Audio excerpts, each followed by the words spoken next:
Green board पर फिर से आप सभी का स्वागत है। मेरा नाम है मनदीप। इस वीडियो में बात करेंगे क्लास 10th के सब्जेक्ट साइंस से one of the difficult chapter जिसका नाम है इलेक्ट्रिसिटी। भाई इलेक्ट्रिसिटी की ये वन शॉट वीडियो होगी, यानी कि पूरा का पूरा चैप्टर जो भी इसके कॉन्सेप्ट हैं सभी कॉन्सेप्ट बहुत डिटेल में इजी लैंग्वेज में इसी वीडियो में एक्सप्लेन कर दिए जाएंगे।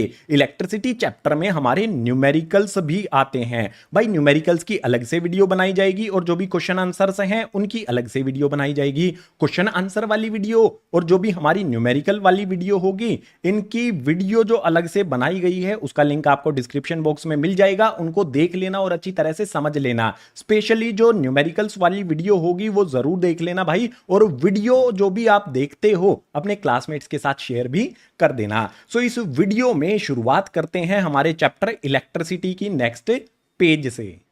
चैप्टर का नाम है इलेक्ट्रिसिटी। तो भाई इलेक्ट्रिसिटी होती क्या है, इसी चीज को सबसे पहले समझ लिया जाए। तो इलेक्ट्रिसिटी के बारे में यहां पर डेफिनेशन हमें दी गई है, इट इज प्रेजेंस और फ्लो ऑफ चार्ज। जो भी हमारी इलेक्ट्रिसिटी है वो फ्लो ऑफ चार्ज होती है। जैसे पानी रिवर में बहता है उसका फ्लो होता है, इसी तरह से इलेक्ट्रिसिटी जो है ना वो क्या है, फ्लो ऑफ चार्ज, यानी कि उसमें चार्ज का बहाव होता है। उसमें चार्ज जो है वो एक जगह से दूसरी जगह पर पहुंचता है। ठीक है, इसके बाद जो भी हमारा यहां पर चार्ज है इसी से रिलेटेड हमें कुछ पॉइंट दिया है। Electricity is flow of electron से, या तो हम ये कह सकते हैं कि जो इलेक्ट्रिसिटी है वो फ्लो ऑफ चार्ज होता है, या फिर हम ये कह सकते हैं कि इलेक्ट्रिसिटी जो है वो इलेक्ट्रॉन्स का फ्लो होता है। भाई जो इलेक्ट्रॉन्स होते हैं ना यहां पर, ये इलेक्ट्रॉन्स नेगेटिव चार्ज पार्टिकल्स होते हैं। तो ये कंक्लूजन निकाला जा सकता है कि जो भी हमारी इलेक्ट्रिसिटी है उसमें नेगेटिव चार्ज फ्लो करता है। चार्ज जो तरह का होता है ये आपको आगे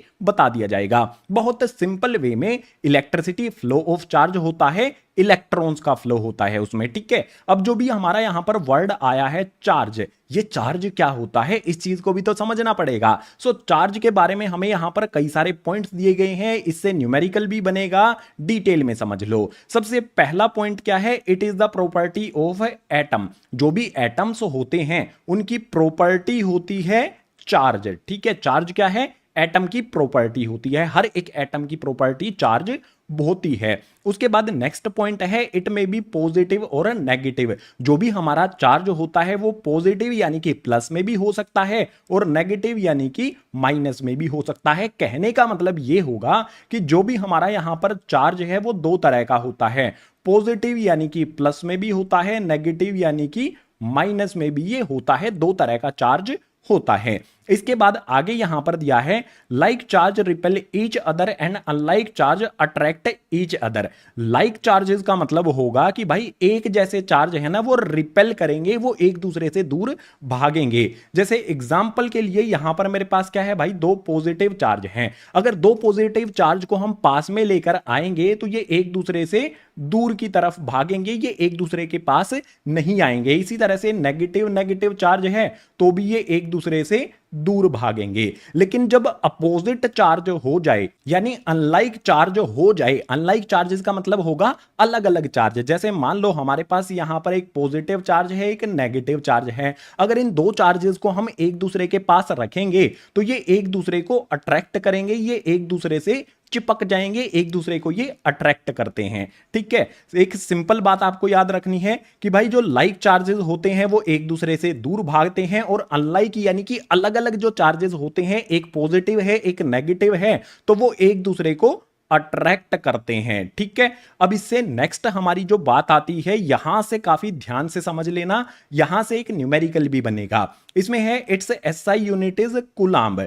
जो भी हमारा यहां पर चार्ज होता है उसकी एसआई यूनिट कूलाम्ब होती है, और कूलाम्ब को जो डिनोट किया जाता है यहां पर कैपिटल सी से डिनोट किया जाता है। इस बात का आपने ध्यान रखना है। जैसे यहां पर हम कूलाम्ब को, जो भी एसआई यूनिट होती है चार्ज की, इसको सी से डिनोट किया जाता है, इसी तरह से जो हमारा चार्ज होता है ना इसके बारे में भी समझो। जो हमारा चार्ज है इसको कैपिटल क्यू से डिनोट किया जाता है। ये आपको याद रखना है क्योंकि फॉर्मूला जब बनेगा तो इसका याद होना चाहिए कि भाई क्यू मींस चार्ज की बात हो रही है। अब आगे यहां पर क्या दिया गया है भाई, एसआई यूनिट के बाद हमारे पास दो इंपॉर्टेंट पॉइंट हैं, ये आपको याद करने हैं क्योंकि एक नंबर में या दो नंबर में एग्जाम में ये क्वेश्चन बनकर आते हैं आपके सामने। ठीक है, दोनों पॉइंट क्या है भाई, सबसे पहला पॉइंट यहां पर है चार्ज ऑन वन इलेक्ट्रॉन। अगर हमारे पास एक इलेक्ट्रॉन है तो एक इलेक्ट्रॉन पर कितना चार्ज होता है, कोई आपसे ये क्वेश्चन कर ले तो आंसर आपको क्या करना होगा कि भाई जो भी हमारा इलेक्ट्रॉन है, एक इलेक्ट्रॉन उस पर चार्ज होता है,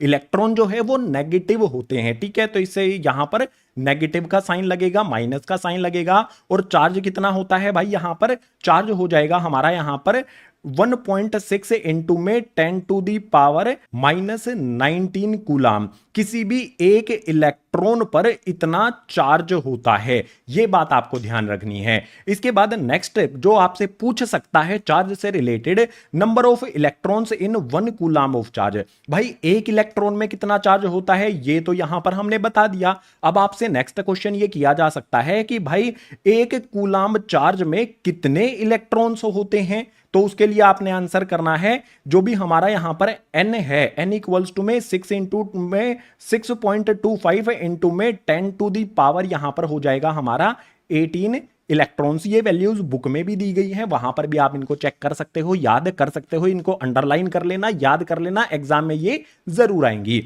अब यहां पर हमारा जो भी इलेक्ट्रॉन है, चार्ज ऑन वन इलेक्ट्रॉन और number of electrons in 1 coulomb, इनके बारे में यहां पर आपने क्या सीखा भाई, चार्ज ऑन 1 इलेक्ट्रॉन को हम ई से डिनोट करेंगे, और जो भी हमारा यहां पर एक इलेक्ट्रॉन पर मतलब एक इलेक्ट्रॉन में कितने कूलम चार्ज होता है इसको हम डिनोट करेंगे एन से। अब यहां पर एक फॉर्मूला हमारा बनता है, फॉर्मूला क्या होगा, जो भी हमारा चार्ज है यानी कि Q है, Q इक्वल्स टू में होता है हमारा N इंटू में E। अब फिर से बता देता हूं, Q यहां पर हमारा चार्ज होता है, N हमारा यहां पर क्या होता है, number of electrons in 1 coulomb, ठीक है। इलेक्ट्रॉन्स कितने होते हैं 1 कूलम में, उसको हम N से डिनोट करते हैं, और जो हमारा E होता है वो होता है चार्ज ऑन 1 इलेक्ट्रॉन। ये हमारा एक फॉर्मूला बन गया है, फॉर्मूले को बॉक्स के अंदर बंद कर देता हूं, याद आपने ये कर लेना है। फॉर्मूले से रिलेटेड न्यूमेरिकल्स आएंगे, एग्जाम में किस तरह से न्यूमेरिकल्स आते हैं अगर ये जानना है तो ओसवाल गुरुकुल के most likely CBSE question bank है। ये question bank guys math, science, social science और इंग्लिश सभी सब्जेक्ट के लिए अवेलेबल हैं। प्रीवियस एग्जाम में किस तरह के क्वेश्चन आए हैं, इलेक्ट्रिसिटी से किस तरह के न्यूमेरिकल आए हैं वो भी इसमें दिए गए हैं। जो भी हमारे ये क्वेश्चन बैंक है इनको लेटेस्ट सिलेबस और लेटेस्ट पैटर्न के अकॉर्डिंग डिजाइन किया गया है। इसके साथ ही इसमें हर एक टाइप के क्वेश्चन आपको देखने को मिल जाएंगे। एमसीक्यू वाले क्वेश्चंस भी हैं, शॉर्ट भी हैं, लॉन्ग भी हैं, असर्शन रीजन वाले जो क्वेश्चंस आते हैं मैथ में या फिर साइंस में वो भी आपको देखने को मिल जाएंगे, और केस बेस्ड वाले क्वेश्चंस भी दिए गए हैं। तो बहुत बेस्ट है, आपकी एग्जाम की तैयारी अगर करनी है तो इस क्वेश्चन बैंक को परचेज कर लो।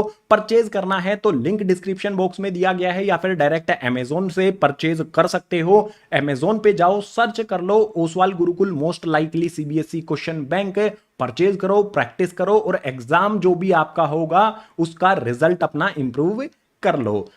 अब बढ़ेंगे अपने कॉन्सेप्ट पर वापस।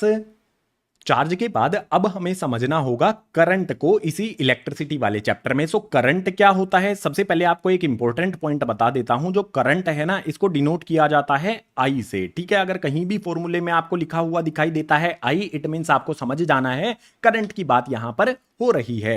करंट की डेफिनेशन पर सबसे पहले आएंगे, क्या होता है करंट ये समझेंगे। तो इसमें दिया है the rate of flow of charge per unit time through a conductor is called current है। जो भी करंट है ना वो होता है flow of charge per unit time, यानी कि किसी एक स्पेसिफिक टाइम में कितना चार्ज फ्लो हो गया है उसको हम कहेंगे करंट। बहुत इजी सी डेफिनेशन इसकी हो गई। एक बात आपको पीछे वाले पेज पर बता ही दी गई थी कि भाई चार्ज को हम Q से डिनोट करते हैं। अगर हम करंट का फॉर्मूला बनाना चाहें तो वो भी इजीली बनाया जा सकता है। भाई करंट को हम किससे डिनोट करते हैं, आई से डिनोट करते हैं। तो आई इक्वल्स टू में क्या होगा, flow of charge per unit time का मतलब क्या हो जाएगा यहां पर Q अपॉन में T, यानी कि जो भी Q यहां पर हमारा है ये चार्ज है, चार्ज पर यूनिट टाइम ये इक्वल होता है हमारा करंट के। बहुत इजीली फॉर्मूला यहां पर हमने बना लिया है। अब जो भी हमारा करंट होता है इसको किस तरह से मेजर किया जाता है, कौन सी यूनिट में इसको मापा जाता है,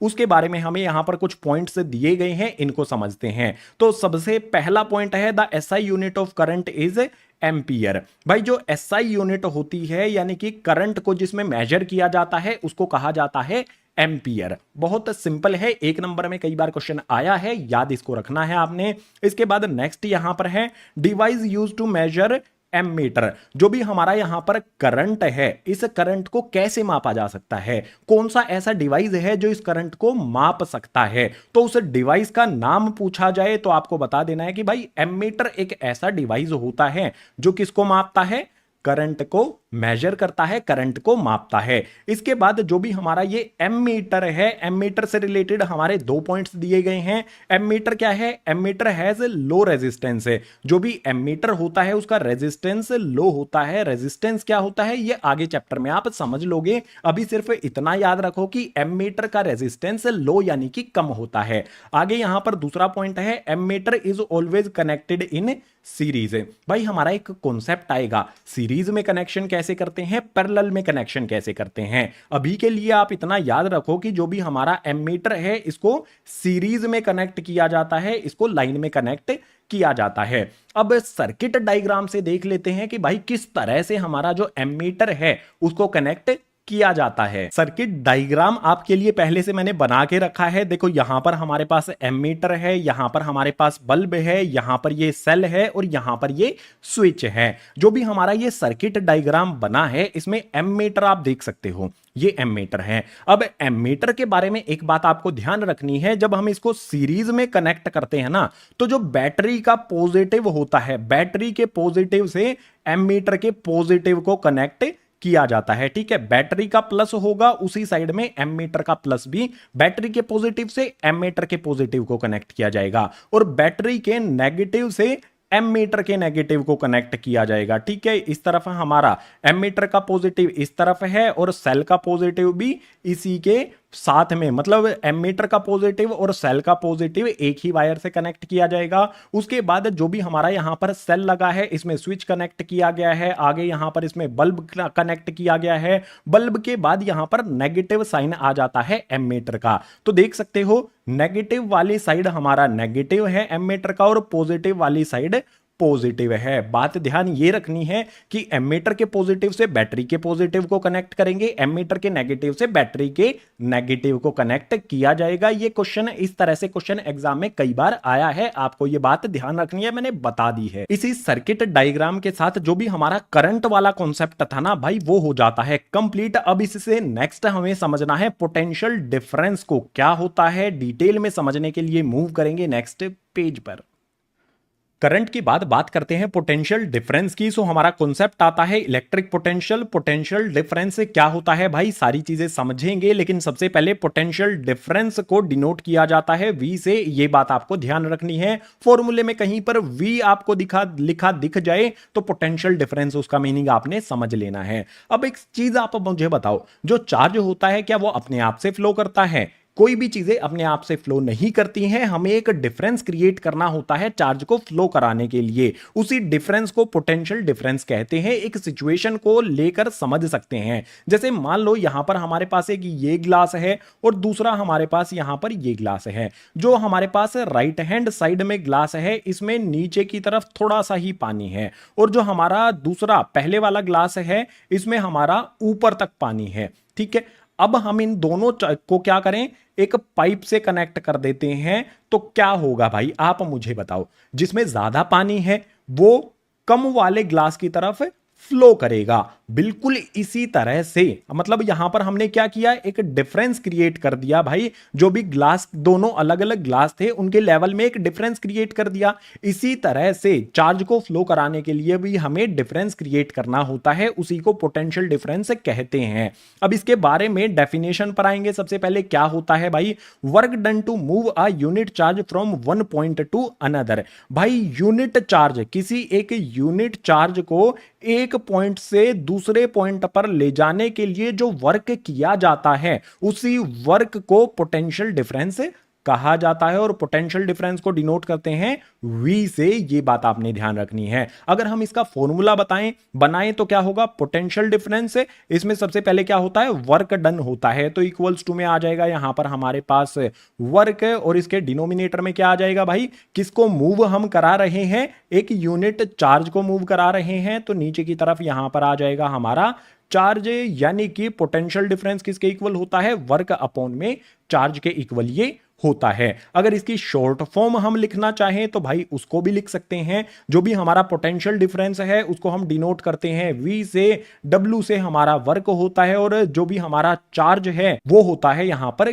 Q से। ठीक है, ये हम शॉर्ट फॉर्म में भी इसका फॉर्मूला लिख सकते हैं। अब जो भी हमारा पोटेंशियल डिफरेंस है भाई उसको मेजर किस में किया जाता है ये भी तो हमें समझना है। सो पॉइंट टू पॉइंट चीजों को समझते हुए चलेंगे। यहां पर हमारा पॉइंट दिया है the SI unit of potential difference is volt. जो भी हमारा पोटेंशियल डिफरेंस होता है उसकी SI यूनिट यानी कि उसको मेजर किया जाता है वोल्ट में। इंपॉर्टेंट पॉइंट जो भी है, वर्ड जो भी है उसको मैं अंडरलाइन भी करता हुआ चलूंगा आपके साथ है। इसके बाद जो भी हमारा वोल्ट होता है, एग्जाम में बहुत बार इस तरह से क्वेश्चन आया है या टीचर भी आपसे एग्जाम मतलब टीचर भी आपसे ये क्वेश्चन पूछता है कि भाई डिफाइन 1 वोल्ट, आप 1 वोल्ट को डिफाइन करो। तो इसका आंसर किस तरह से करना है, when 1 joule work is done in carrying 1 coulomb charge then potential difference is called 1 volt. देखो वर्क जो है इसकी SI यूनिट जूल होती है और जो हमारा Q यानी कि चार्ज होता है इसकी SI यूनिट है, मतलब जो चार्ज है हमारा इसको हम कूलम में मापते हैं, इसकी SI यूनिट होती है। तो 1 जूल वर्क डन करने के लिए 1 कूलम चार्ज को मूव करने, कैरी करने के लिए 1 जूल वर्क किया जाता है, उसी को हम 1 वोल्ट कहते हैं। ये डेफिनेशन याद कर लेना, 1 वोल्ट को किस तरह से डिफाइन आपने करना है। अब जो भी पोटेंशियल डिफरेंस है ना, देखो यहां पर तो हमने जो पानी का लेवल था वो अपने हिसाब से कम ज्यादा कर लिया।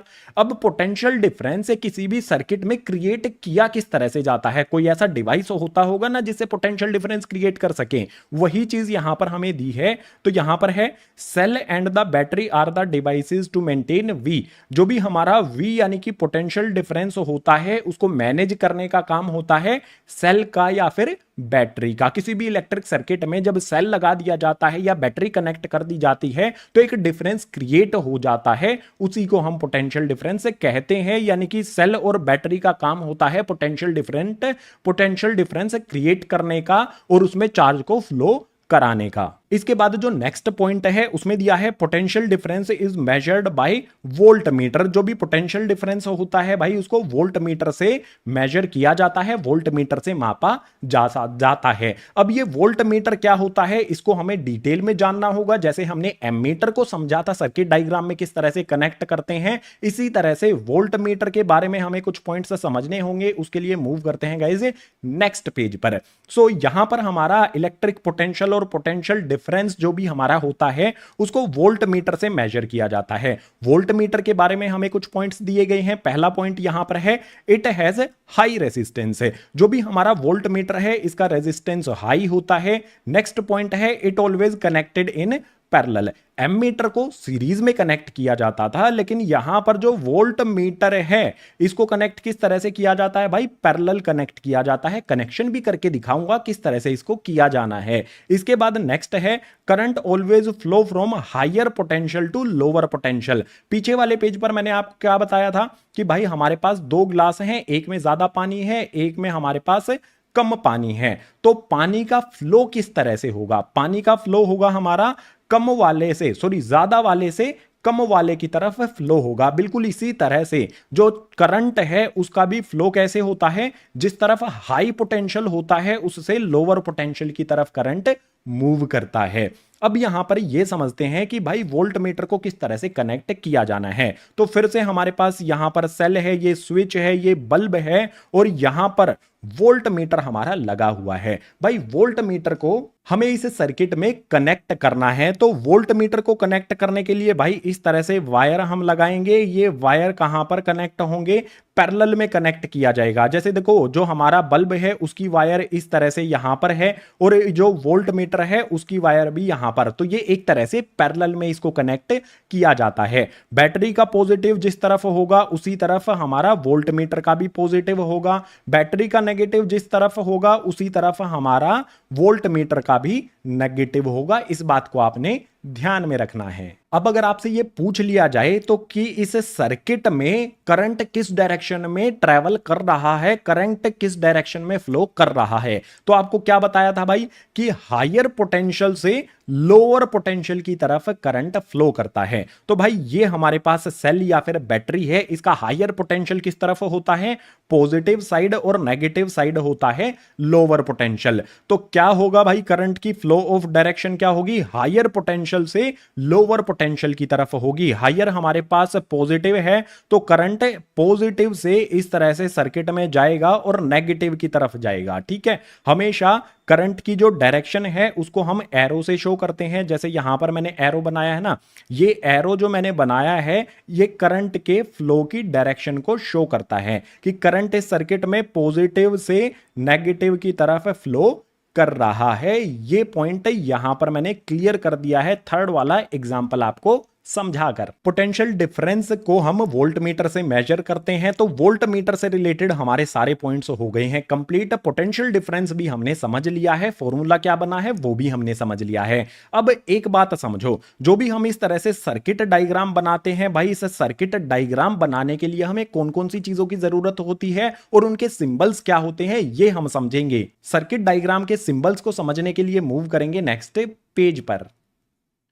हम बहुत सारे सर्किट डायग्राम बनाएंगे, उन सर्किट डायग्राम के लिए हमें सिंबल्स को समझना होगा। जैसे यहां पर बात करते हैं सबसे पहले इलेक्ट्रिक सेल। जो भी हमारा इलेक्ट्रिक सेल है इसका सिंबल क्या होता है, वैसे तो पीछे वाले पेज पर आपको बता दिया गया था सेल का सिंबल किस तरह से होता है भाई, इस तरह से पॉजिटिव, जो बड़ी वाली साइड होती है इसकी उस तरफ पॉजिटिव होता है, इस तरफ नेगेटिव होता है, ये हमारा सेल का सिंबल हो जाता है। अगर हम बात करें भाई बैटरी की, तो बैटरी में कई सारे सेल कनेक्ट होते हैं, यहां पर हमारे पास सिर्फ एक ही सेल है। अगर हम बैटरी के लिए सिंबल बनाएंगे तो उसमें क्या हो जाएगा, इस तरह से हम कई सारे सेल यहां पर कनेक्ट कर देंगे। ठीक है, इस तरह से हमारे कई सारे सेल कनेक्ट इसमें हो जाएंगे, ये सारे सेल हमारे बैटरी बनाएंगे। अगर दो या दो से ज्यादा सेल कनेक्ट होते हैं तो वो बैटरी होती है। ठीक है, ये हो जाएगी हमारी पॉजिटिव, ये नेगेटिव, ये हो गया हमारा बैटरी के लिए सिंबल। आगे बात करते हैं भाई स्विच ओपन। स्विच ओपन का मतलब होता है कि स्विच ऑफ है।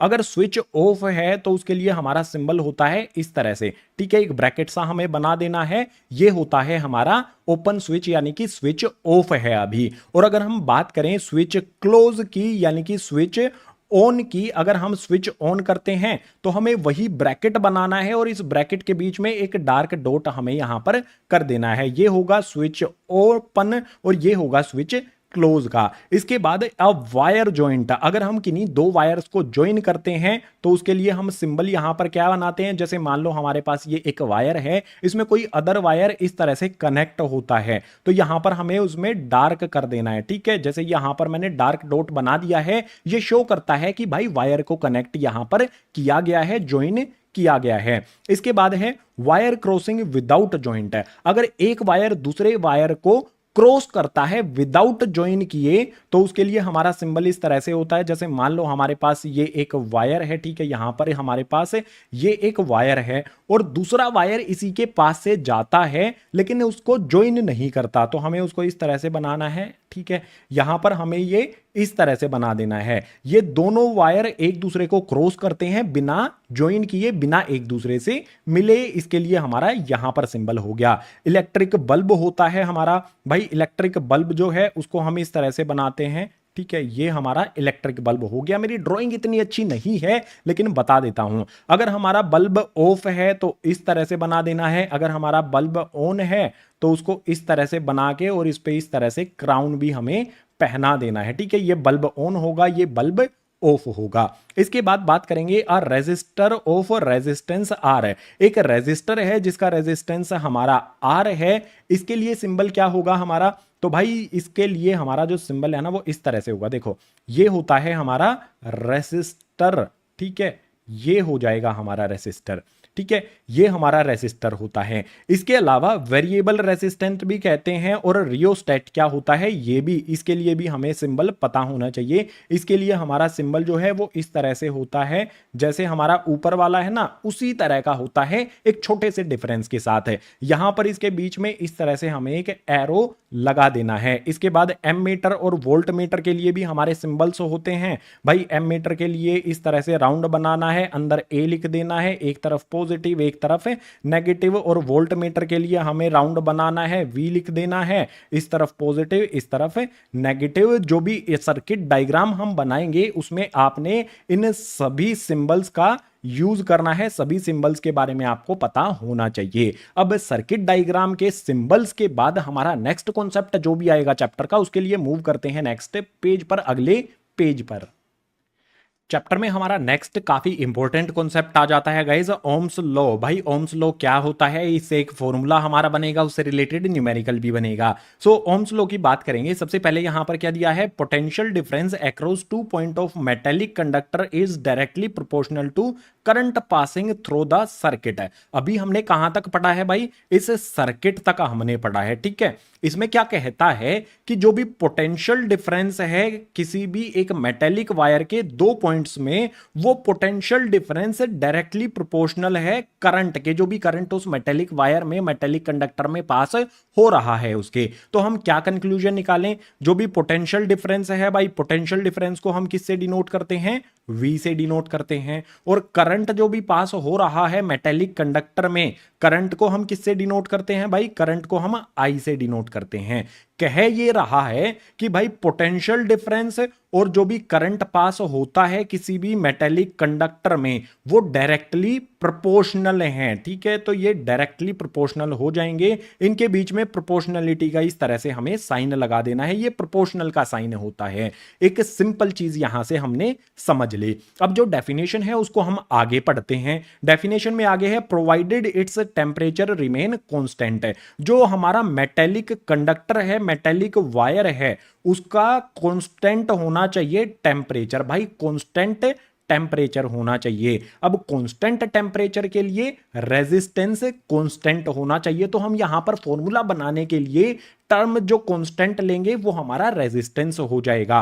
तो फॉर्मूला क्या बनेगा हमारा, V, जो भी प्रोपोर्शनलिटी का साइन है वो हट जाएगा, इक्वल्स में चेंज हो जाएगा जब हम यहां पर कांस्टेंट टर्म का यूज करेंगे, ठीक है। तो V हमारा यहां पर एज इट इज आ गया, यहां पर आ जाएगा हमारा I और यहां पर आ जाएगा हमारा R। अब कहोगे आप कि भैया ये R क्या है, ये R होता है रेजिस्टेंस जो टेम्परेचर कांस्टेंट है, मतलब ये कांस्टेंट होता है, ठीक है। रेजिस्टेंस किसी भी वायर का कांस्टेंट होता है जिससे उस वायर का टेम्परेचर में चेंज नहीं आता। सो R4 हो जाएगा यहां पर रेजिस्टेंस। अब रेजिस्टेंस के बारे में आगे हम डिटेल में पढ़ लेंगे। अभी के लिए आप ये याद रखो कि भाई हमारा एक काफी अच्छा फॉर्मूला बन गया है, V इक्वल्स टू में I R, ये ओम्स लॉ होता है। अब ओम्स लॉ का जो ग्राफ है वो किस तरह से बनेगा, वो किस तरह का दिखाई देता है ये भी समझो। देखो हमने एक तरफ यहां पर एक्स एक्सिस बना ली है, एक तरफ वाई एक्सिस बना ली है। आई यहां पर हो जाएगा हमारा एक्स एक्सिस पर, आई क्या होता है भाई, हमारा करंट होता है। और यहां पर जो हमारी वाई एक्सिस है इस पर हो जाएगा हमारा वी, यानी कि पोटेंशियल डिफरेंस है। ये हमारा आई है, ये हमारा वी है। ओम्स लॉ का जो भी हमारा ग्राफ बनेगा वो बिल्कुल एक स्ट्रेट लाइन में होगा, ठीक है। जैसे इस तरह से हमारी एक स्ट्रेट लाइन बन जाएगी, क्योंकि ये दोनों एक दूसरे के प्रोपोर्शनल हैं। अगर प्रोपोर्शनल होते हैं तो बिल्कुल स्ट्रेट लाइन में ग्राफ बनता है, जैसे यहां पर हमने बनाया है। ये लाइन जरूरी नहीं है कि इस तरफ आई की तरफ ज्यादा हो, अगर मैं और अच्छी तरह से बनाना चाहूं इस तरह से भी बना सकता हूं। स्ट्रेट लाइन होगी जो भी ग्राफ बनेगा उसमें बिल्कुल सीधी लाइन होगी, ठीक है। ये होता है हमारा guys Ohm's law. Ohm's law का फॉर्मूला बता दिया। अब बात करेंगे गाइस रेजिस्टेंस की। क्या होता है रेजिस्टेंस, अगले पेज पर समझेंगे इसको। बात करते हैं रेजिस्टेंस की। तो रेजिस्टेंस के बारे में डेफिनेशन सबसे पहले देख लेते हैं। इसमें है it is the property of conductor to resist the flow of charge. जो भी चार्ज फ्लो होता है उसको हम कहते हैं भाई करंट। अब करंट के रेजिस्ट करने वाली जो प्रॉपर्टी होती है उसको कहा जाता है रेजिस्टेंस। हर एक कंडक्टर, हर एक मटेरियल की एक प्रॉपर्टी होती है, रेजिस्टेंस उसको कहा जाता है। जो काम क्या करती है भाई, रेजिस्टेंस का मतलब क्या होता है, जो भी फ्लो होता है चार्ज का उसको रेजिस्ट करना, उसको रोकने की कोशिश करना। जैसे यहां पर एग्जांपल के लिए मान लो हमारे पास ये एक वायर है, इसमें चार्ज हमारे इलेक्ट्रॉन्स फ्लो होते हैं, चार्ज इसमें फ्लो होता है। तो जो भी हमारा ये वायर है इसकी एक प्रॉपर्टी होगी जो कोशिश करेगा रोकने की, इसमें इलेक्ट्रॉन्स जो फ्लो हो रहे हैं उनको रोकने की वो कोशिश करता है। चार्ज जो है उसको फ्लो होने के लिए वो रेजिस्ट करता है, रोकने की कोशिश करता है। उसी प्रॉपर्टी को रेजिस्टेंस कहा जाता है। और रेजिस्टेंस के बारे में यहां पर हमें दिया है इट्स एसआई यूनिट इज ओम। जो भी हमारी यहां पर रेजिस्टेंस होता है इसकी एसआई यूनिट ओम होती है। और ओम का यहां पर एक सिंबल होता है गाइस। एक तो हमारा जो हिंदू मतलब हिंदुओं में जो होता है वो तो इस तरह का होता है, ठीक है, इस तरह का होता है हमारा ओम। लेकिन यहां पर जो ओम है ये अलग है भाई, ठीक है, कनेक्ट मत करना। यहां पर जो ओम है वो कुछ इस तरह से होता है, ठीक है। ये हमारा होता है ओम के लिए सिंबल। इसको मैं बॉक्स में बंद कर देता हूं। तो ये हो गया हमारा, जिसमें मतलब रेजिस्टेंस को किस में मेजर किया जाता है, ओम में मेजर किया जाता है। अब पीछे वाले पेज पर मैंने ओम्स लॉ में क्या बताया था आपको, V इक्वल्स टू में आई आर हमारा फॉर्मूला बन रहा था। अगर हमें फाइंड करना हो रेजिस्टेंस तो कैसे करेंगे भाई, इसी फॉर्मूले से हम, देखो इसी फॉर्मूले को लिख लेता हूं मैं, V इक्वल्स टू में आई आर मैंने लिख लिया। अब मैं क्या करता हूं भाई, V मेरा एज इट इज आ गया, I और R यहां पर मल्टीप्लाई में है एक दूसरे के साथ है। I को मैं इस तरफ शिफ्ट करूंगा, मल्टीप्लाई में है तो इधर आके हो जाएगा डिवाइड में, इक्वल्स टू में आ जाएगा मेरे पास आर है। यानी कि रेजिस्टेंस का फॉर्मूला हमारा यहां पर क्या बन जाता है, V इक्वल्स टू में आई। ये फॉर्मूला हमारा ओम्स लॉ से ही हमने डिराइव किया है। यानी कि आपको मेनली याद क्या रखना है, ओम्स लॉ ही याद रखना है, उसी से ये फॉर्मूला हम बना सकते हैं। ठीक है, रेजिस्टेंस में हमने जो जो भी चीजें समझनी थी वो समझ ली। अब रेजिस्टेंस में ही एक डिवाइस की बात कर लेते हैं। रियोस्टेट ये डिवाइस होता है, क्या करता है भाई ये डिवाइस, इसका यूज क्या होता है उस चीज को समझो। तो इसमें दिया है it is an electronic device use to control the current by varying the resistance. जो हमारा यहां पर रियोस्टेट होता है ये वेरी कर देता है रेजिस्टेंस को। रेजिस्टेंस को कम भी कर सकता है, रेजिस्टेंस को ये ज्यादा भी कर सकता है। अब कम रेजिस्टेंस और ज्यादा रेजिस्टेंस करने से जो फ्लो ऑफ करंट है उसमें चेंज आ जाता है, ठीक है। करंट को कितना करंट बाहर मतलब कितना करंट भेजना है, कितना करंट जाना चाहिए सर्किट से, उसको कंट्रोल करने का काम होता है रियोस्टेट का, ठीक है। इस तरह का ये डिवाइस दिखाई देता है। अगर आपके स्कूल में प्रैक्टिकल्स वगैरह कराएंगे तो इस तरह का ये डिवाइस करता है होता है। जो ऊपर की तरफ हमारा ये है, इसको इस तरफ स्लाइड करते हैं तो रेजिस्टेंस में चेंज किया जा सकता है। रियोस्टेट हमारा ये डिवाइस होता है, सर्किट में कनेक्ट करके सारी चीजें की जाती हैं। सो रेजिस्टेंस के बारे में हमने रियोस्टेट जो डिवाइस था ये समझ लिया। अब रेजिस्टेंस कब कम होगा, कब ज्यादा होगा, किस चीज पर ये डिपेंड करता है, उन चीजों को समझने के लिए मूव कर लिया है हमने नेक्स्ट पेज पर। सो यहां पर हमारे पास क्या है, रेजिस्टेंस के बारे में ही, factors on which resistance of conductor depends है। जो भी हमारे फैक्टर्स होते हैं जिन पर रेजिस्टेंस डिपेंड करता है, तीन फैक्टर समझने हैं, एग्जाम्पल से समझेंगे। तो पहला यहां पर पॉइंट हमें दिया है resistance directly proportional to the length of conductor. जो भी रेजिस्टेंस होता है वो डायरेक्टली प्रोपोर्शनल होता है लेंथ ऑफ कंडक्टर से। यानी कि वायर जो भी हमारा है इसकी जो भी लेंथ होती है उसको हम कहेंगे L। जो भी रेजिस्टेंस है वो डायरेक्टली प्रोपोर्शनल होगा L के। इसको हम शॉर्ट फॉर्म में इस तरह से भी लिख सकते हैं। रेजिस्टेंस को हम डिनोट करते हैं गाइज R से, और प्रोपोर्शनल का साइन लगा के L for length of wire हमारी हो जाएगी। यानी कि वायर की जितनी लंबी लेंथ होगी उतना ही ज्यादा रेजिस्टेंस होगा, वायर की लेंथ जितनी कम होगी उतना ही कम रेजिस्टेंस हो जाता है, ठीक है। लंबा वायर ज्यादा रेजिस्टेंस, छोटा वायर कम रेजिस्टेंस।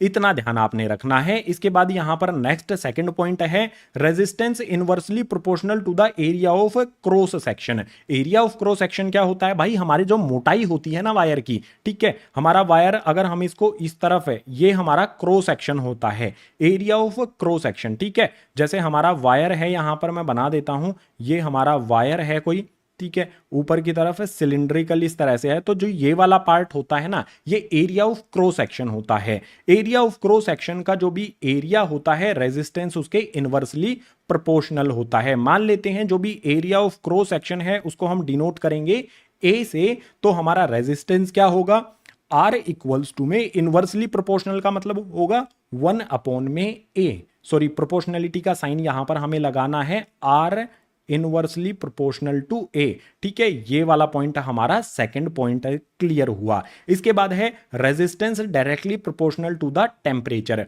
भाई जो रेजिस्टेंस हमारा होता है वो डायरेक्टली प्रोपोर्शनल होता है टी फॉर टेम्परेचर से, यानी कि टेम्परेचर जितना ज्यादा होगा उतना ही हमारा रेजिस्टेंस भी बढ़ जाएगा, टेम्परेचर जितना भी कम होगा रेजिस्टेंस भी उतना ही कम हो जाएगा। ये 3 पॉइंट आप ध्यान जरूर रखना, क्योंकि इन 3 पॉइंट से रिलेटेड एग्जाम में क्वेश्चन कई बार आते रहे हैं। सो रेजिस्टेंस के जो भी फैक्टर्स उसको अफेक्ट करते हैं वो हमने समझ लिए। अब रेजिस्टेंस में ही एक प्रॉपर्टी होती है रेजिस्टिविटी, उसको हमें समझना है, तो उसके लिए मूव करेंगे अगले पेज पर।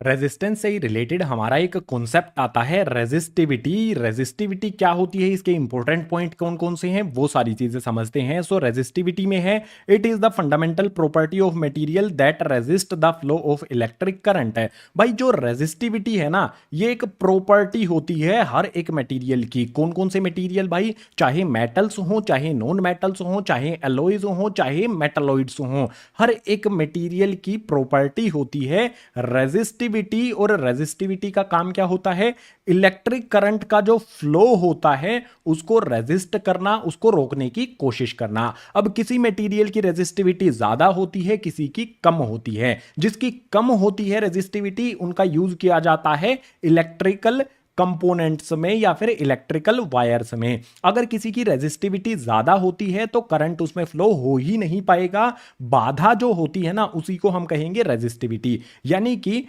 इलेक्ट्रिक करंट को फ्लो होने में जो बाधा होती है उसको रेजिस्टिविटी कहा जाएगा, ठीक है। हर एक मटेरियल की ये प्रॉपर्टी होती है। अब इसके बारे में कुछ पॉइंट्स यहां पर हमें दिए गए हैं, इनको समझो। जैसे यहां पर है इट इज कांस्टेंट। भाई ये कांस्टेंट होती है, ये चेंज नहीं होती है। एग्जाम्पल के लिए जैसे हमारे पास सिल्वर है, ठीक है, सिल्वर यानी कि चांदी है। भाई जो चांदी है ना, उसकी रेजिस्टिविटी कितनी होती है, उसकी रेजिस्टिविटी होती है 1.6 इंटू में 10⁻⁻8 ओम मीटर, ये इसकी रेजिस्टिविटी होती है। सिल्वर की रेजिस्टिविटी हर एक कंडीशन में फिक्स रहेगी, ये कांस्टेंट रहेगी, इसमें कोई भी चेंज नहीं होगा। इसी तरह से कॉपर की अलग रेजिस्टिविटी होती है, ठीक है, वो फिक्स होती है, कॉपर की अपनी रेजिस्टिविटी होती है, और जो अदर मटेरियल होते हैं उनकी अपनी रेजिस्टिविटी होती है। इसके बाद नेक्स्ट पॉइंट यहां पर हमें दिया है, copper and aluminium use to make wires as they have low resistivity. भाई जो कॉपर है, आपने देखा होगा कॉपर और एल्यूमिनियम के वायर्स बनाए जाते हैं क्योंकि करंट उसमें आसानी से फ्लो हो जाता है। क्यों हो जाता है, क्योंकि भाई उनकी रेजिस्टिविटी कम होती है। उनकी रेजिस्टिविटी बहुत कम होने की वजह से जो करंट फ्लो होता है उसमें बाधा उत्पन्न कम होती है, इसीलिए कॉपर और एल्यूमिनियम के वायर्स का यूज किया जाता है। इसके बाद नेक्स्ट पॉइंट यहां पर है, alloy use as heating devices as their resistivity is high and they do not burn. आपने देखा होगा कि बहुत सारे हीटिंग डिवाइसेज भी होते हैं, हीटर होता है, आयरन होती है, प्रेस जिसपे कपड़े हम जो करते हैं आयरन होती है। इस तरह के जो डिवाइसेज होते हैं उनमें क्या होता है भाई, उनकी रेजिस्टिविटी जो है ना, उसमें जो मटेरियल यूज किया जाता है उनकी रेजिस्टिविटी जो है ना वो हाई होती है उन मटेरियल्स की, और हाई रेजिस्टिविटी होने की वजह से ही हीट ज्यादा करते हैं, वो हीट करते हैं, ठीक है। तो इन हीटिंग डिवाइसेस में कौन सी चीजें यूज की जाती हैं भाई, एलॉयज यूज किए जाते हैं, और एलॉयज जो है ना उनकी रेजिस्टिविटी ज्यादा होती है, वो हीट कर सकते हैं लेकिन बर्न, वो जलते नहीं हैं, वो सर्किट को ब्रेक नहीं करेंगे बहुत जल्द, और वो हीट भी पैदा कर सकते हैं, हीट भी जनरेट कर सकते हैं जब उसमें इलेक्ट्रिसिटी फ्लो होगी। ठीक है। सो रेजिस्टिविटी के बारे में जो जो भी चीजें थी सारी चीजें समझने के बाद अब बारी हमारी आएगी रेजिस्टर को समझने की। रेजिस्टर के बारे में यहां पर हमें दिया गया है, a resistor is an electrical component that limit और रेगुलेट इलेक्ट्रिक करंट। जो भी हमारा रेजिस्टर होता है वो इलेक्ट्रिकल कंपोनेंट होता है भाई। कई सारे इलेक्ट्रिकल कंपोनेंट डिवाइसेस हमारे होते हैं, वो सारे के सारे हमारे रेजिस्टर ही होते हैं। उनका काम क्या होता है? इलेक्ट्रिक करंट को रेगुलेट करना होता है, ठीक है, उसको हम रेजिस्टर कहते हैं। अब इसके बारे में क्या दिया है? A resistor is anything that electricity can't travel easily. जो भी हमारे रेजिस्टर होते हैं उनमें जो इलेक्ट्रिसिटी होती है, जो इलेक्ट्रिसिटी है इजीली उनमें ट्रेवल नहीं कर सकती है।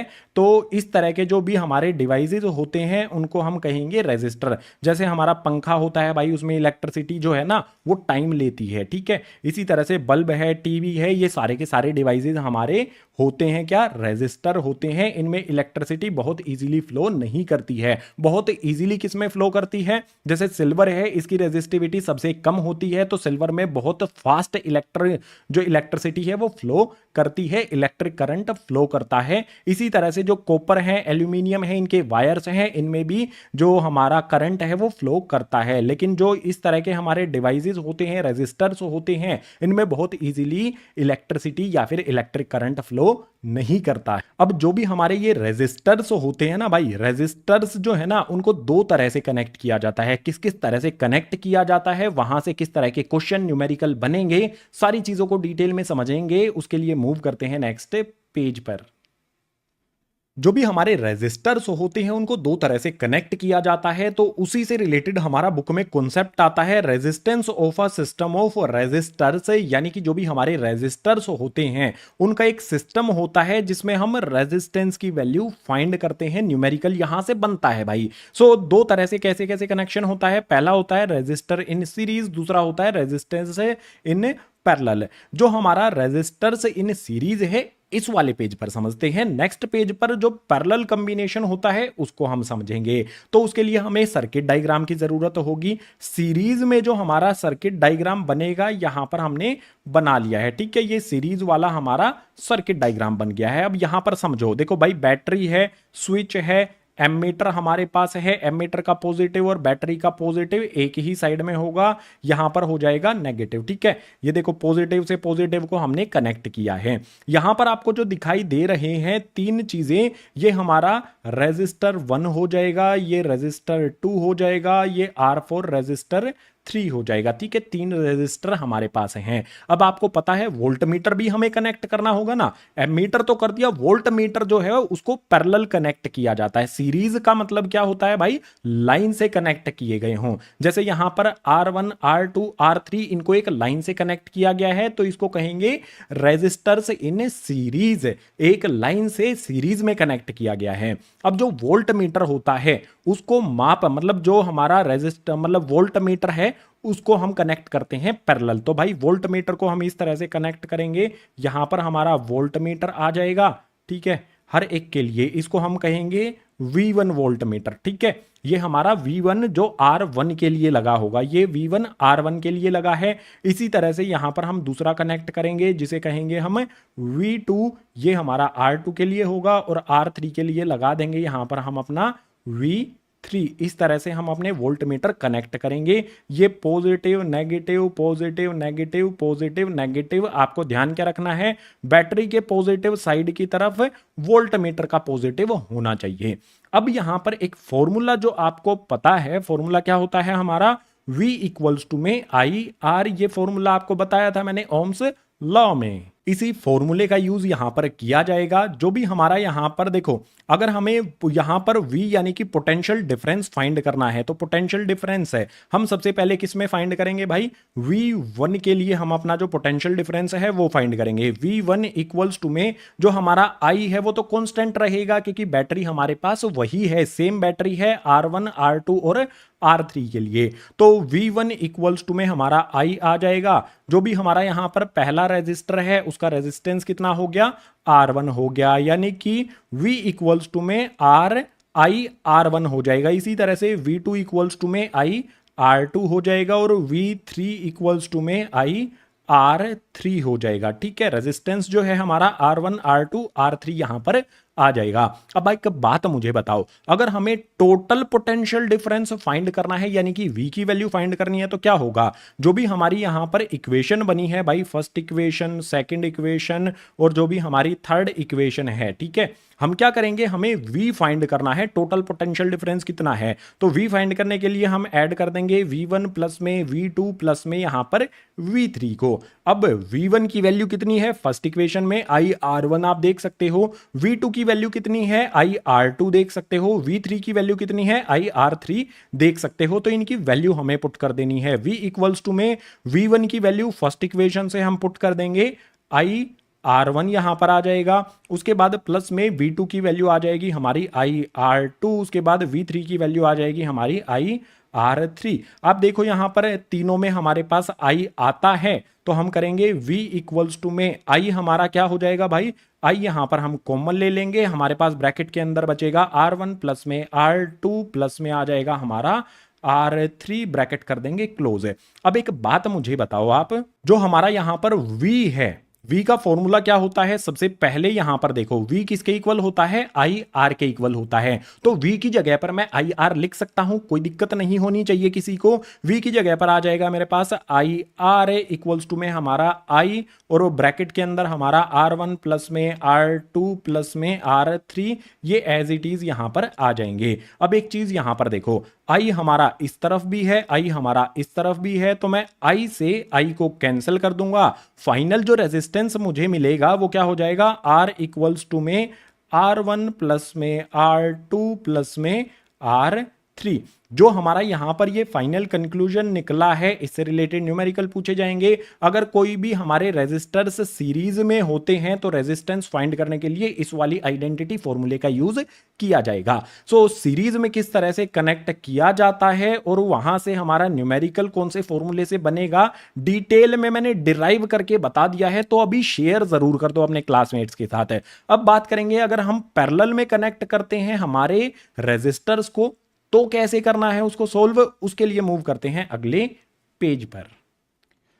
सीरीज को समझने के बाद अगर रेजिस्टर्स को पैरेलल कर दिया जाए तो क्या होगा, जैसे यहां पर देखो हमारे पास एक सर्किट डायग्राम है, इसमें हमारे पास 3 रेजिस्टर हैं, पहला, दूसरा, तीसरा। ये किस तरह से हैं, जैसे पैरेलल लाइंस होती है ना, इसी तरह से ये पैरेलल कनेक्ट किए गए हैं, ठीक है, R1 R2 R3। अब जो भी इस सर्किट में करंट फ्लो हो रहा है वो इस पॉइंट के बाद, ठीक है, इस वाले पॉइंट के बाद कुछ करंट इसमें चला जाएगा, कुछ करंट इसमें और कुछ करंट इसमें चला जाएगा। मान लेते हैं R1 में जो करंट है ना वो I1 जाएगा, R2 में हमारा जो है, ठीक है, R2 में हमारा I2 करंट जाएगा और R3 में हमारा I3 करंट फ्लो होगा। जब भी हम इस यहां पर पैरेलल कनेक्ट करते हैं तो कुछ करंट ऊपर वाले में से, कुछ करंट बीच वाले में से, कुछ करंट नीचे वाले में से फ्लो करता है, सभी में एक जैसा करंट नहीं रहता है। ये कुछ इस तरह से है कि यहां हमारी एक रिवर है, उसमें से अलग अलग 3 रिवर्स को निकाल दिया गया है, कुछ पानी ऊपर वाली में से, कुछ बीच वाली में से, कुछ साइड वाली रिवर में से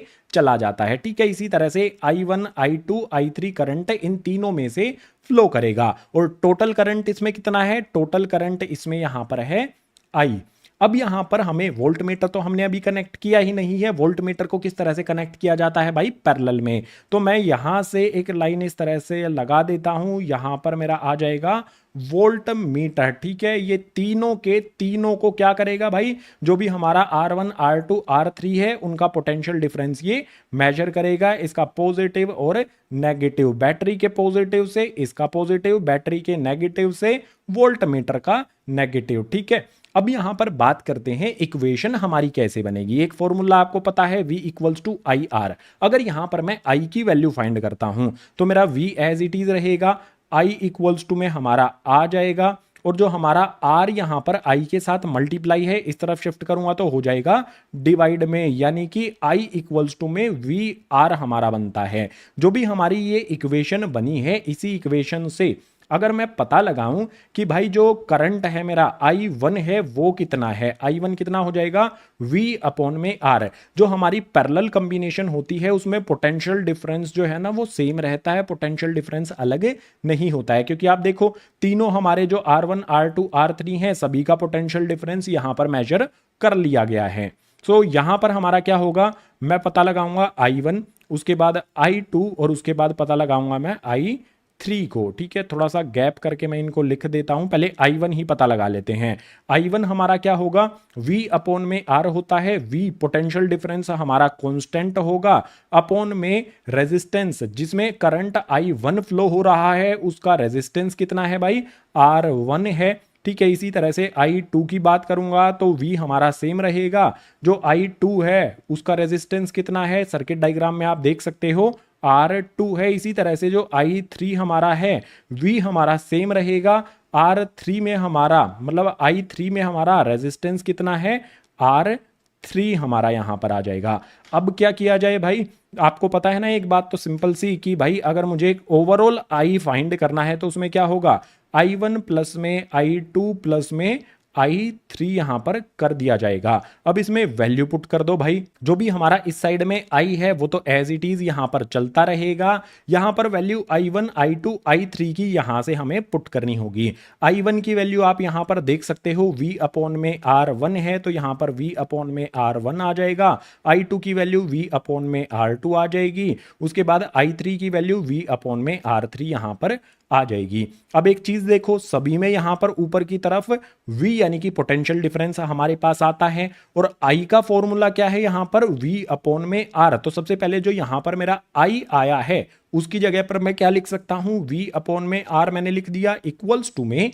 अब यहां पर हर एक में V आया है ना, तो मैं V को कॉमन ले लेता हूं भाई। V कॉमन लेने के बाद बचेगा क्या, देखो सभी में से V हमने कॉमन ले लिया ऊपर से, अगर कुछ भी नहीं बचता है तो 1 होता है, मैथमेटिक्स में मैंने आपको कई बार बताया है। सो V कॉमन लेने के बाद यहां पर हमारा आ जाएगा 1 अपॉन में R1 प्लस में 1 अपॉन में R2 प्लस में 1 अपॉन में R3, ब्रैकेट क्लोज कर देंगे। अब आप देखो इसमें ऊपर की तरफ V है और यहां पर भी V है, तो हम V से V को कैंसिल कर देंगे। हमारे पास जो वैल्यू बचेगी वो क्या हो जाएगी, यहां पर हमारा देखो कुछ भी नहीं बचा है, इट मीन्स 1 होगा। सो यहां पर हमारा आ जाएगा 1 अपॉन में R, जो भी हमारा 1 अपॉन में रेजिस्टेंस है वो क्या हो जाएगा। इस तरफ हमारी कौन कौन सी वैल्यू बची है, as it is write down उनको कर देना है। 1 अपॉन में R1 प्लस में 1 अपॉन में R2 प्लस में 1 अपॉन में R3। सो जब भी हम पैरेलल कॉम्बिनेशन करते हैं रेजिस्टर्स का तो हमारी ये कंडीशन निकल कर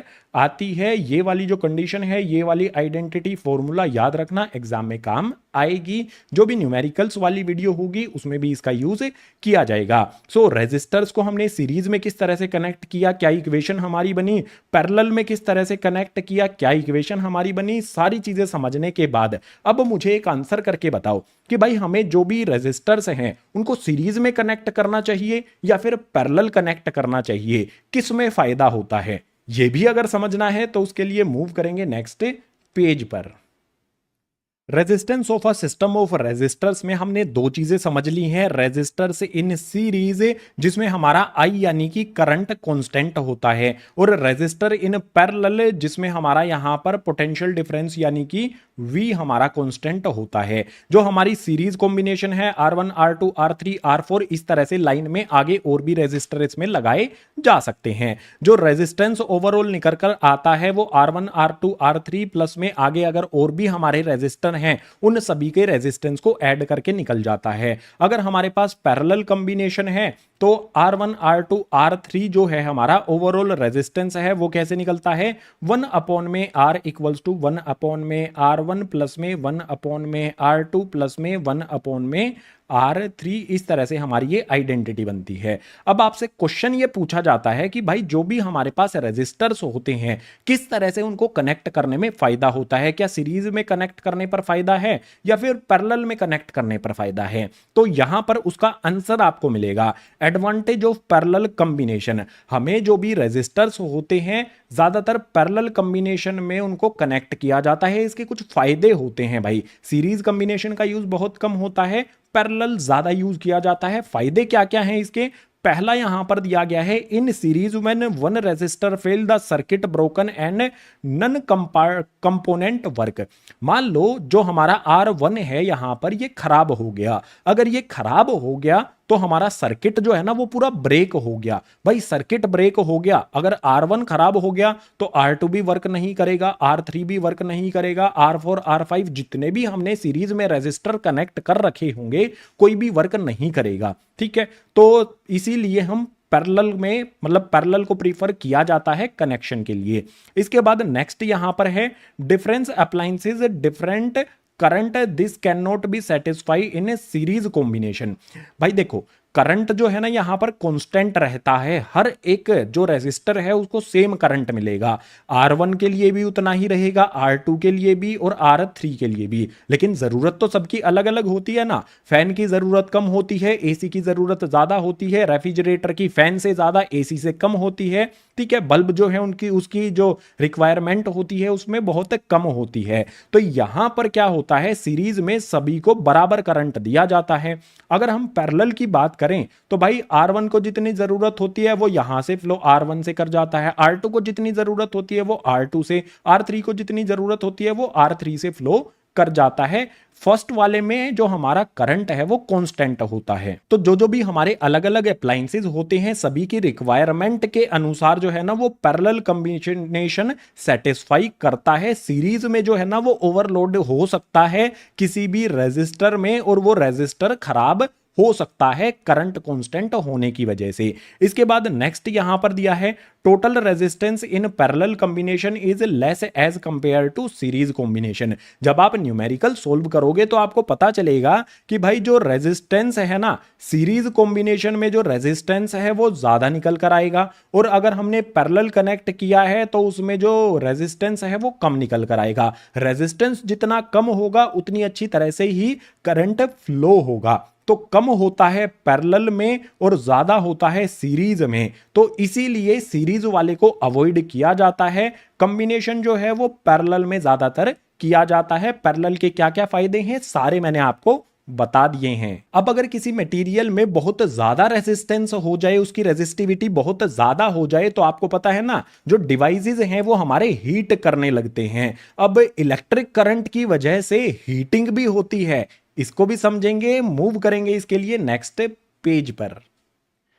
कॉन्सेप्ट हमारा शुरू होता है heating affect of electric current. Electric current की वजह से हीटिंग अफेक्ट होना जैसे कि हीटर्स में होता है, इसको समझते हैं। फॉर्मूला भी यहां पर होगा, न्यूमेरिकल्स भी आएंगे न्यूमेरिकल वाली वीडियो में। सो बात करेंगे if the conductor is purely resistive the source of energy continuously get dissipated in form of heat, this is known as a heating affect of electric current.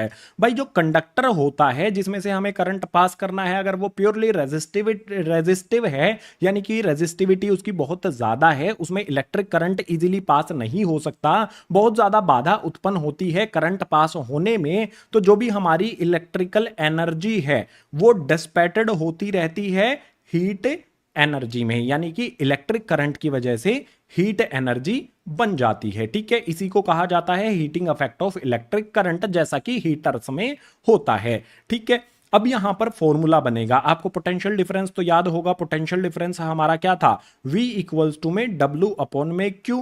V हमारा potential difference, W हमारा work और Q होता है हमारा charge. ठीक है, अब यहां पर जो भी हमारा क्या है, एक चीज आपको बताता हूं कॉन्सेप्ट, जो भी हमारा वर्क होता है, वर्क हमेशा एनर्जी के इक्वल होता है, वर्क इक्वल्स टू एनर्जी होता है। तो एनर्जी कौन सी यहां पर बन रही है, हीट एनर्जी, तो जो भी वर्क है वो इक्वल हो जाएगा H for heat energy. H का मतलब यहां पर होगा हीट एनर्जी। वर्क और हीट एनर्जी एक दूसरे के इक्वल होगी, तो इस फॉर्मूले में अगर मैं W की जगह पर हीट H लिख दूं तो कोई दिक्कत नहीं होनी चाहिए। तो हमारा फॉर्मूला क्या बनेगा, V इक्वल्स टू में, एक सेकेंड गाइज, यहां पर फॉर्मूला बनेगा V इक्वल्स टू में W की जगह पर आ जाएगा मेरा H अपॉन में Q। अब मुझे एक बात बताओ, अगर मुझे हीट का फॉर्मूला बनाना है तो यहां पर हमारा H जो है वो एज इट इज आ जाएगा, जो Q मेरा है यहां पर, उस Q को अगर मैं इस तरफ शिफ्ट कर दूं, डिवाइड में है Q, दूसरी तरफ जाएगा तो V में मल्टीप्लाई हो जाएगा, V Q इक्वल्स टू में H हो जाएगा। ठीक है, ये हमारा एक फॉर्मूला बन गया है, इसको मैं इस तरह से भी लिख सकता हूं, H इक्वल्स टू में V Q। अब इसी फॉर्मूले से आपको पता है ना, कुछ चीजें यहां पर मैं लिखता हूं आपके लिए कि भाई I इक्वल्स टू में Q अपॉन T होता है। इसके अलावा आपको पता है कि भाई अगर इसी फॉर्मूले में मैं कुछ चेंजेस करूंगा छोटे मोटे, तो मेरा फॉर्मूला क्या बन जाएगा भाई, Q इक्वल्स टू में I टी बन जाएगा। इसके बाद अगर एक और चीज मैं यहां पर लिखता हूं v इक्वल्स टू में आई आर मेरा होता है। ये चीजें सारी की सारी हम समझ चुके हैं ना, ठीक है, ये दोनों चीजें तो सेम ही हैं। ये v equals to I R मैं समझा चुका हूं। अब अगर जो भी मेरा यहां पर q है, ठीक है, यहां पर q है, इस वाले में से मैं q की वैल्यू इसमें अगर पुट कर देता हूं, ठीक है, एक फॉर्मूला तो यहां पर मेरा ये बन जाता है, ठीक है, एक फॉर्मूला मेरा ये बन गया। अगर इसी फॉर्मूले में मैं Q की जगह पर Q की वैल्यू आई टी पुट कर देता हूं तो क्या हो जाएगा, H इक्वल्स टू में V, और जो भी मेरा यहां पर Q है उसकी वैल्यू कितनी है, आई टी है। तो यहां पर आ जाएगा मेरा आई टी। कितने फॉर्मूले हमारे बन गए भाई, पहला फॉर्मूला ये बन गया, दूसरा फॉर्मूला यहां पर बन गया हीट का, इसके अलावा तीसरा फॉर्मूला भी बनाकर दिखा दूं। देखो इसमें जो V हमारा यहां पर दिया गया है, इस V की जगह पर मैं आई आर लिख सकता हूं, कर सकते हैं भाई। तो H इक्वल्स टू में V की जगह पर आ जाएगा हमारा आई आर, इनटू में हमारा क्या हो जाएगा, आई टी हो जाएगा, ठीक है, आई टी हमारा एज इट इज यहां पर आ जाएगा। V की जगह पर मैंने आई आर पुट कर दिया, इसके बाद जो मेरा आई टी यहां पर है वो एज इट इज आ गया। अब आप देखो हमारा फॉर्मूला क्या बनेगा, H इक्वल्स टू में आई को आई से मल्टीप्लाई कर दूंगा तो ये हो जाएगा मेरा आई का स्क्वायर, और आर टी जो भी हमारे हैं वो एज इट इज लग जाएंगे। ये हो गया हमारा तीसरा फॉर्मूला। तो फॉर्मूले जो हैं वो हम खुद से भी ड्राइव कर सकते हैं, मैंने 3 फॉर्मूले आपको बनाकर दिखा दिए हैं, ठीक है। अब जो हमारा हीटिंग इफेक्ट होता है, हीटर्स में होता है, उसके कुछ नियम होते हैं भाई। कौन कौन से नियम हैं, जूल्स लॉ ऑफ हीटिंग होता है, इसमें 3 पॉइंट हमें समझने हैं, 3 लॉ होते हैं। पहला यहां पर है heat directly proportional to the square of current. Heat जो है वो करंट के स्क्वायर के डायरेक्टली प्रोपोर्शनल होती है। तो H4 हमारा हीट हो गया, डायरेक्टली प्रोपोर्शनल किसके हो जाएगी, वो स्क्वायर ऑफ करंट के, करंट का स्क्वायर। करंट को हम डिनोट करते हैं किससे भाई, आई से, तो ये इसके डायरेक्टली प्रोपोर्शनल हो गई। इसके बाद सेकंड पॉइंट है heat directly proportional to the resistance of the given current. जो भी हमारी हीट होती है H4 हीट होती है वो डायरेक्टली प्रोपोर्शनल होती है किसके भाई, रेजिस्टेंस जो भी होता है कंडक्टर का उसके, ठीक है। तो यहां पर आ जाएगा हमारा R। हीट डायरेक्टली प्रोपोर्शनल होती है करंट स्क्वायर के, हीट डायरेक्टली प्रोपोर्शनल होती है रेजिस्टेंस के। इसके बाद क्या है, heat directly proportional to the time for which current flows. इसके अलावा हीट जो है वो टाइम के भी डायरेक्टली प्रोपोर्शनल होती है जितने में करंट उस कंडक्टर में फ्लो करता है। तो भाई ये भी मैं लिख सकता हूं H directly proportional to T। अब आप एक चीज मुझे बताओ, अगर इन तीनों को मैं कंबाइन कर दूं तो क्या होगा। कंबाइन करने पर देखो इस तरफ हमारा H जो है ये एज इट इज आ जाएगा। इन तीनों को मैंने कंबाइन किया है, यहां पर कर देता हूं कंबाइन, जगह हमारे पास है, यहां पर कंबाइन करूंगा तो भाई H आ जाएगा। इस तरफ हमारा आई स्क्वायर है, R है और T है, तो यहां पर आ जाएगा हमारा इक्वल्स टू में आई स्क्वायर, उसके बाद आ जाएगा हमारा R और T। आप मुझे बताओ क्या तीसरे नंबर वाला फॉर्मूला ही नहीं बन गया ये। तो जो हमारा तीसरे नंबर वाला फॉर्मूला है वो अपने आप में क्या है, जूल्स लॉ ऑफ हीटिंग है। इन 3 पॉइंट्स से हमने इस वाले फॉर्मूले को एक्सप्लेन किया, बनाया जूल्स लॉ ऑफ हीटिंग से, ठीक है। तो जो भी हमारा heating effect of electric current था उसमें हमने फॉर्मूले और जूल्स लॉ ऑफ हीटिंग को समझा। अब इस हीटिंग इफेक्ट के क्या क्या एप्लीकेशंस है, क्या क्या यूजेस हैं, ये भी तो हमें समझना पड़ेगा। उसके लिए मूव करते हैं नेक्स्ट पेज पर।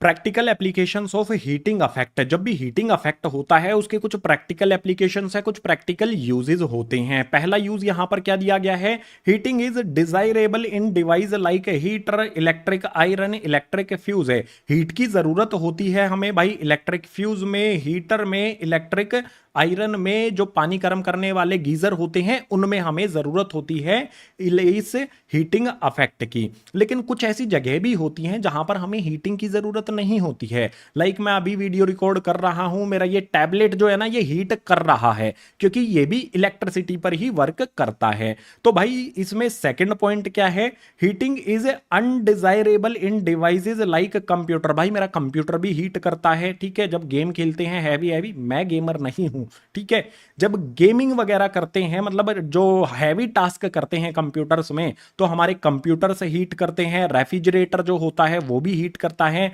आजकल जो हमारे स्लिम टीवी आते हैं भाई वो भी काफी हीट जनरेट करते हैं। तो कुछ जगह पर हीटिंग के बहुत अच्छे अच्छे डिजायरेबल यूज होते हैं, लेकिन कहीं कहीं पर हमें हीट की जरूरत नहीं होती है, अनवांटेड हीट हमें मिल जाती है। जैसा कि एग्जांपल मैंने दिया है, मेरा ये टैबलेट है ना यार, अभी हीट कर रहा है, मुझे इसको टच कर रहा हूं ना तो मुझे हीट फील हो रही है, जो नहीं होनी चाहिए, मुझे उसकी जरूरत यहां पर नहीं है। तो कहां कहां पर हीटिंग इफेक्ट चाहिए और कहां कहां पर नहीं चाहिए, कहां कहां पर डिजायरेबल या अनडिजायरेबल होता है, वो मैंने आपको बता दिया है। अब यहां पर एक चीज समझनी होगी हमें, एक वर्ड आया है इलेक्ट्रिक फ्यूज। क्या होता है भाई, इसके बारे में एग्जाम में क्वेश्चन आता है। इलेक्ट्रिक फ्यूज के बारे में यहां पर दिया है, these are the device which protect circuit and appliances by stopping flow of current in case of short circuit और ओवरलोडिंग। हमारे घरों में ओवरलोडिंग भी हो जाती है, शॉर्ट सर्किट भी हो जाता है। वो किस वजह से होता है, क्योंकि जो इलेक्ट्रिक फ्यूज है वो ब्रेक कर देता है सर्किट को। अगर हमारे किसी अप्लायंसेस में कुछ गड़बड़ हो जाती है तो क्या होगा, फ्लो ऑफ करंट जो है ना वो रोक देता है, वो रोकने का काम होता है इस इलेक्ट्रिक फ्यूज का। इस इलेक्ट्रिक फ्यूज के हमारे तीन इंपॉर्टेंट पॉइंट हैं, क्या क्या है, it always connected in series है भाई, इलेक्ट्रिक फ्यूज को हमेशा सीरीज में कनेक्ट किया जाता है। इसके अलावा इलेक्ट्रिक फ्यूज का मेल्टिंग पॉइंट बहुत कम होता है। मेल्टिंग का पॉइंट इसलिए कम होता है, अगर हीट होने पर वो मेल्ट हो जाए और सर्किट ब्रेक हो जाए, सो मेल्टिंग पॉइंट इसका लो होता है। इसके बाद क्या है, it is like wire made up of metals, ये एक वायर की तरह होता है, पतला सा वायर होता है फ्यूज में, ठीक है, जिससे ये बना होता है, उसको इलेक्ट्रिक फ्यूज कहा जाता है। तो हमने यहां पर प्रैक्टिकल यूजेस देख लिए हैं हीटिंग इफेक्ट के, कहां पर हमें जरूरत होती है, कहीं पर हमें जरूरत नहीं होती, फिर भी हीटिंग इफेक्ट हमें मिल जाता है। इलेक्ट्रिक फ्यूज भी हमने समझ लिया। अब इस चैप्टर का हमारा लास्ट कॉन्सेप्ट आता है, उस लास्ट कॉन्सेप्ट को हम कहेंगे इलेक्ट्रिक पावर। भाई क्या होती है इलेक्ट्रिक पावर? इलेक्ट्रिक पावर में हमें दिया गया है, electric energy consumed per unit time in an electric circuit is called electric power. है जो भी हमारी इलेक्ट्रिसिटी कंज्यूम होती है पर यूनिट टाइम में किसी भी इलेक्ट्रिक सर्किट में, उसको इलेक्ट्रिक पावर कहा जाता है। तो भाई बहुत सिंपल, पी से हम पावर मतलब इलेक्ट्रिक पावर को हम डिनोट करते हैं, पी से फॉर्मूला बनाते हैं। तो P इक्वल्स टू में एनर्जी कंज्यूम होती है पर यूनिट टाइम में, E फॉर एनर्जी हमारा आ जाएगा अपॉन में पर यूनिट टाइम, जितनी भी एनर्जी कंज्यूम होती है पर यूनिट टाइम में उसी को कहा जाता है इलेक्ट्रिक पावर। ये हमारा फॉर्मूला बन गया। अब फॉर्मूले में कुछ बदलाव अगर हम करें, जैसे अगर मैं आपको हीट का फॉर्मूला क्या होता है हमारा, हीट एनर्जी का, ठीक है, H for heat energy equals to में होता है हमारा I स्क्वायर आर टी। ये वाला फॉर्मूला मैंने आपको पीछे से पीछे वाले पेज पर ही बताया जो है। अगर इस H की वैल्यू को मैं E की जगह पर पुट कर दूं, E फॉर एनर्जी हो गया हमारा, और हीट भी हमारी क्या है, एनर्जी है। तो P इक्वल्स टू में E के स्थान पर आ जाएगा मेरा H की value I square R T upon में यहां पर T से T को कैंसिल करूंगा तो पावर का, इलेक्ट्रिक पावर का फॉर्मूला क्या हो जाएगा, I स्क्वायर आर यहां पर हो जाएगा। जैसे हमारे हीट के मैंने आपको तीन फॉर्मूले बनाकर दिखाए थे, उसी तरह से आप क्या करो, हीट का जो हमारा पहला फॉर्मूला मैंने बताया था वो क्या था भाई, वी आई टी वाला जो फॉर्मूला है, अगर यहां पर ई की जगह पर मैं वी आई टी रख दूं तो मेरा एक अलग फॉर्मूला बनेगा पावर के लिए, ठीक है, खुद से बना के देखने हैं। इसके बाद आपको पता है I इक्वल्स टू में हमारा V अपॉन में R होता है। अगर जो भी मेरा यहां पर I आ रहा है, I की जगह पर मैं V अपॉन R कर दूंगा तो पावर का हमारा एक और अलग फॉर्मूला मिल जाएगा। बेसिकली आपको ये वाला फॉर्मूला याद रखना है, ठीक है, और इस फॉर्मूले में अगर हम एनर्जी की जगह पर ये पुट करें तो क्या फॉर्मूला बनेगा, I की जगह पर ये पुट करें तो क्या फॉर्मूला बनेगा, ये चीजें भी आपको पता होनी चाहिए। बात यहां पर हमारी एक मिस जो हो गई है, इट्स एसआई यूनिट। सबसे पहले आप मुझे कमेंट करके ये बताओ कि भाई जो भी एनर्जी हमारी होती है, एनर्जी की एसआई यूनिट क्या होती है, एसआई यूनिट ऑफ एनर्जी, ये कैसे बताओगे आप भाई? कमेंट आपको करना है, जो भी कमेंट करोगे मैं देखूंगा कि भाई तुमने सही आंसर किया है या फिर नहीं किया है। एनर्जी की एसआई यूनिट कमेंट करके मुझे बता दो। अब बात करते हैं जो भी हमारी यहां पर इलेक्ट्रिक पावर है, इसकी एसआई यूनिट क्या होती है भाई? पावर की एसआई यूनिट होती है वाट, ठीक है, इसको डिनोट किया जाता है डब्ल्यू से। जो भी हमारा इलेक्ट्रिक पावर है क्या होती है, फॉर्मूला, एसआई यूनिट, सभी चीजें हमने समझ ली हैं। जो हमारे घरों में बिल आता है उसमें क्या होता है, यूनिट होता है कि भाई कितनी आपने इलेक्ट्रिसिटी यूज की है, 1 यूनिट इलेक्ट्रिसिटी आपने यूज कर ली है। तो वो 1 यूनिट का मतलब क्या होता है भाई, 1 यूनिट का मतलब होता है 1 किलोवाट। ठीक है, 1 किलो वाट होता है, इसमें एच भी यहां पर लगाया जाता है, यानी कि 1 किलोवाट आवर ये होता है। ठीक है, अब यहां पर जो 1 किलोवाट आवर है इसकी वैल्यू क्या होती है ये भी आपको पता होनी चाहिए, एग्जाम में कई बार आ जाता है। तो 1 किलोवाट आवर की जो वैल्यू है वो क्या होती है भाई, 3.6 इंटू में 10⁶ जूल। इतनी एनर्जी हम यूज करते हैं उसको 1 किलोवाट कहा जाता है, और 1 किलोवाट को ही 1 यूनिट कहा जाता है। सो इलेक्ट्रिक पावर के साथ जो भी हमारा चैप्टर है वो हो जाता है कंप्लीट।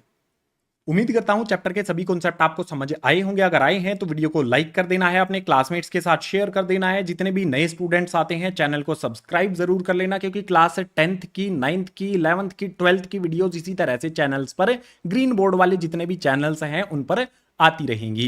इसके अलावा इलेक्ट्रिसिटी के जो भी क्वेश्चन आंसर्स हैं या फिर न्यूमेरिकल्स हैं, भाई न्यूमेरिकल्स की अलग से डेडिकेटेड वीडियो बनाई जाएगी।